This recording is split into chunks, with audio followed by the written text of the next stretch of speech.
A very warm welcome back to your latest industry analysis here on GlobeTrotting. Production of the Airbus A380s ceased in 2021, but despite enjoying a resurgence, some units are headed to the scrapyard. While aircraft scrapping typically has negative connotations, the scrapping of the A380 now has greater ramifications for the global active fleet. VAS, which has been tasked with handling the dismantling process, has called the scrapping an opportunity for the global fleet. So why are 3 units expected to be torn down? What does this mean for the current units in service? And what's next for the world's largest passenger plane? While talk of the A380s heading to the scrapyard follows an announcement from VAS Aero Services that it had been confirmed as the company to dismantle 3 planes. The process will involve the redistribution of used service materials, USMs, from 3 A380s that were retired from commercial service nearly half a decade ago. VAS is not unfamiliar with such a job. It saw a similar deal reached in 2018 when units were also dismantled. The company says that the newest agreement showcases the global understanding of its importance and the role it has to play.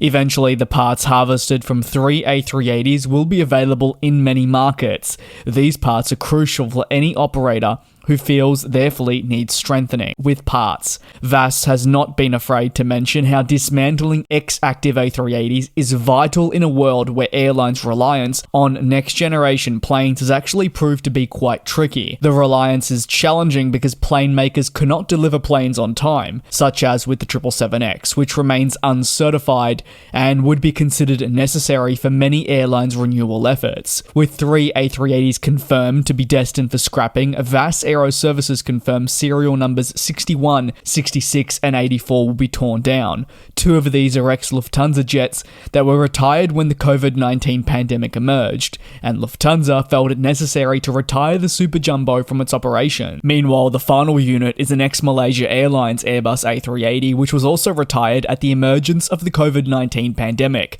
as the Kuala Lumpur-based carrier decided to rid itself of the aircraft. Unlike other commercial airplane programs, the A380 has had a lot of difficulty succeeding in second-hand markets. The second-hand market for the world's largest passenger plane has been non-existent since the first talk of them being removed from service. Not only has there been no successful attempts at operating the type in a second-hand capacity, certainly visible through High Fly's failed attempts, but interest also hasn't been there. Global Airlines wants to fly second-hand A380s right around the world. However, according to analysts, this is an unserious and also unproven business that does not represent the industry's general viewpoint. As a result, with no demand for airlines to take on the plane in a second-hand capacity, there remains no necessary reason for planes not to be scrapped for one key reason. That is an important reason.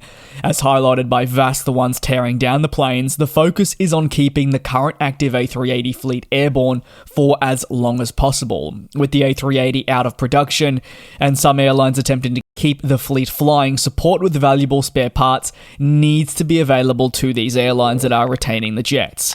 Therefore, sourcing valuable USM parts from the fleet of A380s that have been placed in long-term storage with basically no way of returning is very important, especially when you look at, say, Dubai-based carrier Emirates, who want to keep the series flying into the early 2040s, Qantas into the 2030s. VAS says that there are opportunities now to provide airlines with solutions in terms of parts, and this should significantly boost the supply chain for customers still feeling the need for the Super Jumbo. In 2025, the A380 still plays a very important role in airlines' fleets and is certainly enjoying a bit of a resurgence following a period where it was, you'd say, considered down and out.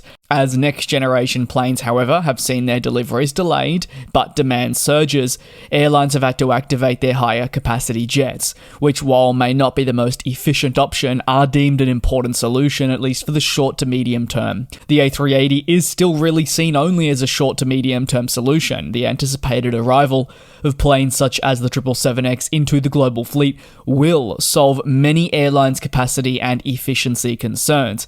However, that doesn't seem to be coming anytime soon, so airlines feel the need to retain older planes. Therefore, the teardown of inactive A380 jets will be necessary to provide a solid supply chain for customers moving forward. And obviously, with these units not being picked up in a second-hand capacity and not returning to service service with, say, their original owner, well, there's not really any point, is there, in keeping these planes active? It seems like it's the right decision for the global fleet and for the airlines that are going to keep flying this plane.